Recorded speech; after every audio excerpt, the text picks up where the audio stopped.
दोस्तों, कुछ इसी तरह से इंडी गठबंधन में सिर्फ टोवल जारी है। सीट शेयरिंग को लेकर सब विपक्षी दल अपनी डपली अपना राग अलाप रहे हैं और बिहार, पंजाब, बंगाल के बाद यूपी में भी सीट शेयरिंग को लेकर घमासान देखा जा रहा है। लेकिन जबकि दूसरी तरफ बीजेपी इंडी गठबंधन को इसे स्वार्थियों का दल बता रही है। इसी से जुड़ी आपको एक रिपोर्ट दिखाते हैं।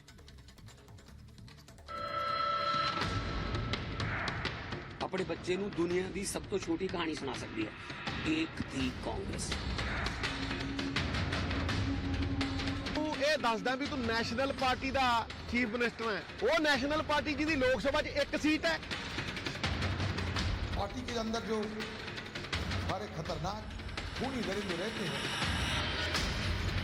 अगर मायावती इस गठबंधन में जुड़ती है तो ये इंडिया गठबंधन के लिए फायदा होगा। बात का भरोसा आप में से कौन दिलाएगा? इंडी में राज कैसे बनेगी बात? करियर का सवाल, सीट शेयरिंग पर फंसी बात। स्वार्थ के लिए जुटे, इसीलिए सीटों पर बटे। इंडी गठबंधन में एकजुटता का दिखावा करने का नाटक जारी है। राज्यों में एक दूसरे पर तीखे हमले बोलने वाले दल तो बीजेपी में एक गुट का दावा करते हैं। इस राजनीतिक खेल से विपक्ष के नेता न केवल जनता को गुमराह करने की कोशिश कर रहे हैं, बल्कि खुद भी कंफ्यूज दिखाई दे रहे हैं। ताजा दरार यूपी में देखने को मिल रही है। यहाँ सपा और बीएसपी एक दूसरे पर हमले बोल रहे हैं। अखिलेश यादव ने मायावती सरकार पर सवाल उठाए। इंडिया गठबंधन मायावती को भी जोड़ना चाहता है, तो क्या अगर मायावती इस गठबंधन में जुड़ती है तो ये इंडिया गठबंधन के लिए फायदा होगा या नहीं होगा? उसके बाद का भरोसा आप दिलाओगे? बात का भरोसा आप में से कौन दिलाएगा? तो मायावती ने भी सोशल मीडिया प्लेटफॉर्म एक्स पर पोस्ट करके अखिलेश को उनके दामन के दाग याद दिला दिए। उन्होंने लिखा, अपनी और अपनी सरकार की खासकर दलित विरोधी रही आदतें, नीतियों और कार्यशैली आदि से मजबूर सपा प्रमुख द्वारा बीएसपी पर अनर्गल तंज कसने से पहले उन्हें अपने गिरेबान में भी झांक कर जरूर देख लेना चाहिए कि उनका दामन भाजपा को बढ़ाने और उनसे मेलजोल के मामले में कितना दागदार है।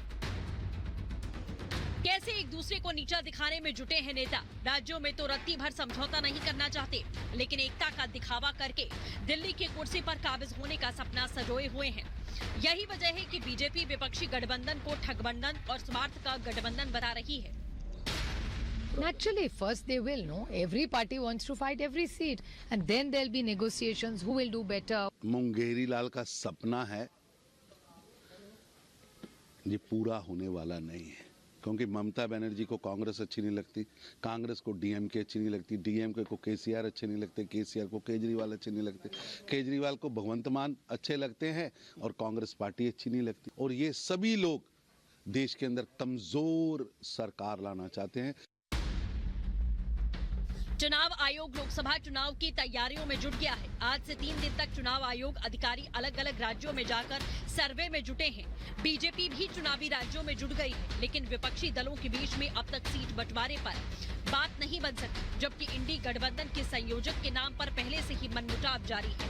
ममता बनर्जी नीतीश को पीएम पद का उम्मीदवार नहीं देखना चाहती, तो नीतीश गठबंधन को पासा पलटने का डर दिखाई दे रहा है।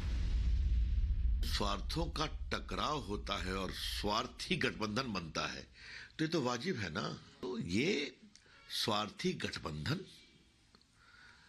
मोदी विरोधी गठबंधन, जिसका एक ही काम है कि हम किसी प्रकार से सत्ता में आए और मोदी जी को रोकें। इंडी गठबंधन में हर कोई अपने अपने राग अलाप रहा है, लेकिन कांग्रेस के वरिष्ठ नेता गठबंधन को लेकर चुप्पी बनाए हैं। अंदर खाने खबर है कि कांग्रेस राहुल गांधी को पीएम उम्मीदवार बनाना चाहती है, इसीलिए कांग्रेस नेता गठबंधन को अमली जामा पहनाने में जुटे हैं। कांग्रेस नेता